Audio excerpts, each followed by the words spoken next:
Téléspectateurs de la RT1P TV, nous sommes très heureux de vous savoir nombreux. Vous êtes par centaines et par milliers accrochés à vos postes téléviseurs pour nous suivre. Nous poursuivons notre cadre d'investigation. Aujourd'hui, nous avons accepté de découvrir le collège Saint-Joseph de Boulongo, qui est l'émanation de la compétence de plusieurs autorités célèbres à travers le monde. Nous sommes ici en face du directeur des études que nous allons découvrir. Bonjour, directeur des études. Bonjour, chers journalistes. Les téléspectateurs disséminés à travers le monde veulent connaître votre nom et aussi la fonction que vous occupez, même si précipitamment nous vous avons présenté comme directeur des études. Bon, merci. Je suis le frère Louis Balthazar Kouete, Oui. actuellement en stage comme serviteur, directeur des études. Merci beaucoup. Nous avons découvert votre nom et tous les téléspectateurs vous ont découvert. Nous sommes ici au collège Saint-Joseph de Boulongo, cette école célèbre qui a fait à ce que Boulongo soit connu à travers le monde. Alors nous vous avons trouvé. Expliquez-nous d'abord l'organisation de votre cadre. Nous voyons des bâtiments de gauche à droite. Comment les choses se passent ici? Voilà, c'est une bonne question. Parler de l'organisation, c'est vouloir principalement d'abord connaître la structure de l'école. Oui. Mais je ne voudrais pas arriver à la structure sans toutefois vous parler un peu en quelques mots de la fondation de cette école. Oui. Nous sommes sans oublier, comme vous venez de le dire, c'est une grande école de l'espace Kassai, Oui. ici chez nous à Boulongo. Quand même nous parlons de Boulongo, c'est grâce à cette école ici, qui est l'œuvre de père missionnaire joséphite, créée en 1950. Et cette œuvre ici, vous connaissez, les joséphites, c'est une congrégation qui a pour apostolat l'éducation de la jeunesse. Oui. Et c'est par amour de la jeunesse de l'espace Kassai, dans le territoire de Mweka et géographiquement à Boulongo, que cette école est là pour former la jeunesse, pour aider les jeunes de manière intégrale afin qu'ils deviennent des grandes personnes dans la société. Mais pour revenir dans votre question, le collège Saint-Joseph de Boulongo est structuré de cette façon. Nous avons le préfet qui est le père, le révérend père Fernand Milandou, et moi, votre serviteur, Louis Balthazar Kouete, directeur des études. Nous avons les comités des parents, nous avons les comités des enseignants et nous avons aussi les frères qui œuvrent ici comme stagiaires, qui viennent pour apprendre afin de devenir prêtres. Merci. Merci beaucoup. Parce que nous parlons du collège, il y a aussi des enseignants qui sont en train de dispenser cours. Alors ils habitent ici, vous avez organisé un cadre ou bien ils viennent de là et après avoir enseigné, ils rentrent chez eux. Vous allez constater que quand je parle du collège, je fais toujours référence à la congrégation des pères joséphites. Missionnaires joséphites, nous, c'est l'esprit des familles. Et dans ce cas de l'esprit des familles, nous ne pouvons pas vivre distant avec nos enseignants. Ces voyageurs enseignants qui sont avec nous, qui sont très capables et qui forment des bons élèves. Aujourd'hui, nous avons beaucoup d'autorités, comme vous le savez. Oui. Nous avons un cas appelé camp des professeurs. Et ces professeurs-là vivent à côté de nous. Ceux qui veulent, qui pensent que non, ils veulent rester avec nous.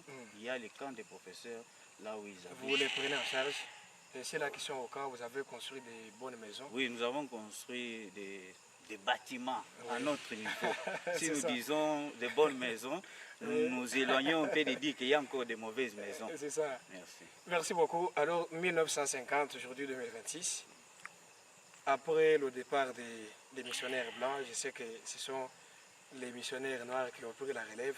Alors, quelles peuvent être les difficultés enregistrées en ce qui concerne le cadre organisationnel? Est-ce que les conditions restent telles qu'elles avaient été établies ou vous avez connu un dérapage concernant la qualité des bâtiments, la capacité d'accueil aussi, et aussi les documents qui permettent aux enseignants de bien transmettre les connaissances aux élèves du collège?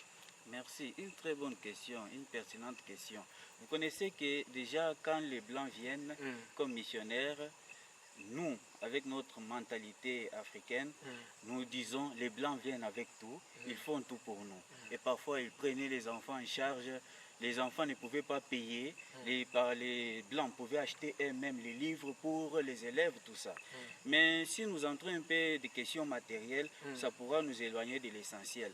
L'essentiel pour nous, comme je venais de le dire, nous, c'est l'éducation de la jeunesse. L'éducation reste de rigueur et la discipline est là. Beaucoup en témoignent.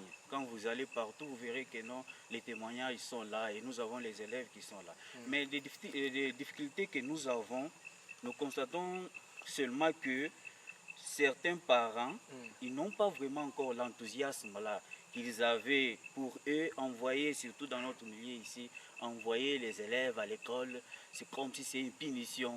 Des fois, cela est dû à la hausse des frais scolaires. Des fois, vous avez revu les frais scolaires à la hausse. Actuellement, parler vraiment des frais scolaires, l'éducation, on dit, nous sommes appelés à former. Si la formation coûte cher, l'absence de la formation coûtera encore très cher. Mais si nous disons que non, parce qu'il y a combien? C'est 20 000 francs. 20 000 francs. Bon, si nous voulons entrer dans la logique, pour certains, ils voudront bien que les enfants étudient gratuitement. Mais quand nous voyons ce qu'ils payent, ce n'est pas vraiment fameux. Alors, on paie toujours en termes d'argent ou cela peut être négociable si quelqu'un... Non, à l'école, on ne négocie pas. Ah. Tout ce qui concerne de l'argent. Non, chez vous, vous avez seulement besoin d'argent. Nous n'avons pas besoin d'argent. Voilà pourquoi j'ai dit que ça ne se négocie pas. Et quand vous allez vous renseigner ici au village, nous ne chassons pas les élèves pour les frais scolaires.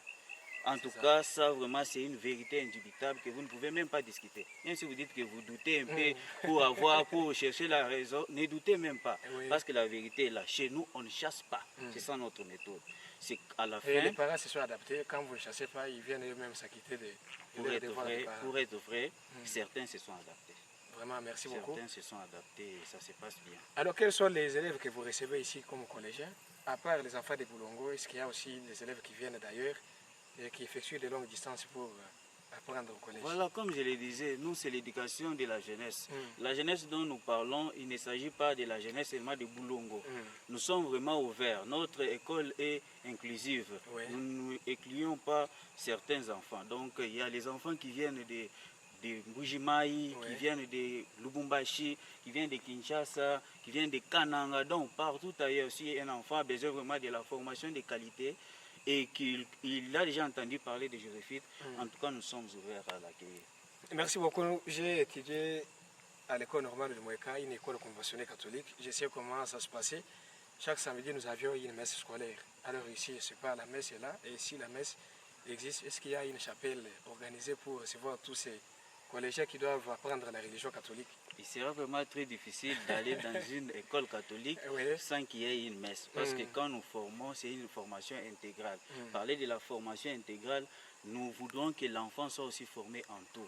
Le corps, l'âme et l'esprit. Et pour nourrir son âme, nous avons besoin de la prière. Et c'est chaque mercredi que nous avons organisé cette célébration eucharistique. Nous avons notre chapelle qui est là, que vous voyez devant moi. Et c'est là où ils viennent. Mais en dehors de cela, il y a aussi la prière chaque jour. Avant que nous puissions commencer les activités, nous ouvrons toujours nos activités avec la prière d'ouverture et aussi la prière, je peux dire, pour conclure la journée, les enfants rentrent à la maison. Merci beaucoup. Donc ça se passe comme dans toutes les écoles. Il y a un consul ici, il y a des chefs de classe. Comme vous savez, l'école catholique, c'est une école très organisée. Et quand on appelle une école organisée, c'est une école où nous trouvons de l'ordre. Chez nous, tout est là. Vous allez trouver qu'il y a un consul, il a son gouvernement. Et ce consul-là est présenté devant les élèves. Et nous demandons que ces élèves les respectent. Et donc, c'est comme ça que nous évoluons. Qu'est-ce que vous regrettez de n'avoir pas vu au sein du collège Saint-Joseph de Boulongo? Alors qu'il y a eu beaucoup d'autorités qui ont marqué leur passage, mais jusqu'à là, on trouve que, en tout cas, vous ne m'avez présenté aucune œuvre pour dire c'est pour telle autorité qui avait étudié ici. Je voudrais que vous puissiez d'abord me poser la question de savoir qu'est-ce que vous avez aimé.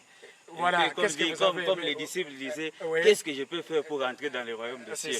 Mais vous me demandez qu'est-ce que vous n'avez pas aimé. Je commence d'abord par ce que j'aime. Ce que j'aime, c'est l'amour des études que je vois chez certains élèves.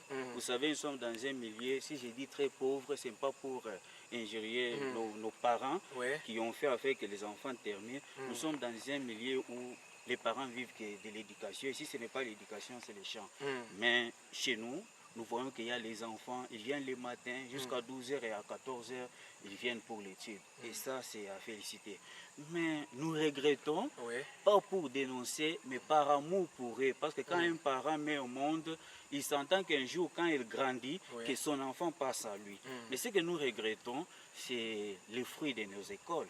Nous avons beaucoup d'autorités, beaucoup d'hommes politiques qui sont passés par ici, mais apparemment, la question de penser à leur origine, qui est l'école qui les a formés, et j'étais dans l'eau. C'est comme du sel, j'étais dans l'eau et perdu. Ça va, c'est un peu ce que je constate, c'est avec beaucoup de regrets. Et nous ne les condamnons pas parce que nous ne connaissons pas ce qu'ils traversent. Peut-être nous les voyons, autorités, mais ils ont beaucoup de difficultés qu'ils traversent. Mais nous prions pour eux et nous voudrions aussi qu'un jour que nous puissions les voir retourner à la source pour prendre l'exemple de beaucoup d'autres personnes qui ont étudié ailleurs, mais ils pensent à leur école. Donc si je dis que je regrette, je ne regrette pas, mais je prie pour eux, afin que le Seigneur puisse les donner cette sagesse de retourner à la source pour penser, voir aussi que non, ça c'est l'œuvre de nos anciens élèves. Pourquoi pas Évariste Bochard peut aussi penser, et si je cite Évariste Bochard, pourquoi pas penser aussi à Mbengele James, pourquoi pas voir notre voyant qui a vraiment l'amour. Je vois les œuvres partout quand je passe. Yvon Mingachanga, qui est le représentant des droits de l'homme pour notre pays. Déjà, à l'entendre, même un représentant des droits de l'homme pour le pays qui est passé par vous, mais c'est une fierté. Pourquoi pas penser aussi un bâtiment comme ça, nous disons non, bâtiment Yvon Mingachanga, l'œuvre de Mingachanga. En tout cas, ça sera une très bonne chose pour moi. Et merci beaucoup. Peut-être l'avant-dernière question, quelles sont les options organisées au collège Saint-Joseph de Boulongo? Voilà, très important. Comme nous avons besoin des élèves, et je sais que non, ils viendront toujours. Nous avons 4 options chez nous. Chez nous, nous avons besoin des hommes de lettres, comme partout ailleurs dans une école catholique. Nous avons besoin des hommes de lettres. Voilà pourquoi nous avons organisé l'option littéraire. Nous avons besoin des chercheurs, des scientistes, je peux le dire. Là, nous avons l'option scientifique ou bien des sciences. Mais nous avons aussi l'amour des jeunes filles, afin qu'ils puissent aussi exercer certains métiers. Et là, nous avons la coupe et couture. Nous avons aussi la menuiserie. Peut-être que vous n'avez pas fait encore un tour pour voir. Il y a tout un atelier pour ces enfants. Vraiment, merci. Et que deviennent alors les enfants qui apprennent ici, après avoir fini? Ce sont des chômeurs ou ils veulent devenir aussi prêtres? Bon, l'amour de la jeunesse tel que nous l'avons, nous les formons en tout. Quand nous formons, nous ne disons pas ce que tu dois être. Nous disons ce qui doit être fait et c'est l'enfant qui choisit. Mais tout ce qui finit, tous ces élèves qui finissent chez nous, en tout cas, ils se retrouvent ailleurs. S'ils ne se retrouvent pas dans ce qu'il a fait, tellement que c'est une formation intégrale, ils se retrouvent ailleurs. Et ce que j'aime, toutes les filles qui finissent en coupe et couture, aujourd'hui je les vois à Kinshasa, à Lisam, en train de coudre. Ceux qui font la menuiserie, je les vois ici là au village avec leurs ateliers en train de se chercher dans la vie. Et je ne pourrais pas seulement me limiter là pour rester là où je suis. Si je recours aussi à l'histoire, tous ceux qui ont fini chez nous, ils se retrouvent. Là, je vois, il y a beaucoup d'hommes politiques, des médecins, des magistrats, et tout ça. Je ne sais pas aussi. Il faut voir devant moi, avec tout ce que vous êtes en train de parler, je me demande si vous n'étiez pas passé par chez nous. Pour vous jeter un peu une fleur. Merci. Vous savez quand même accueillir les gens. Merci. C'est bien. Directeur des études de vision, merci d'avoir disposé d'un temps pour répondre à nos questions. C'est moi qui vous remercie. Merci beaucoup.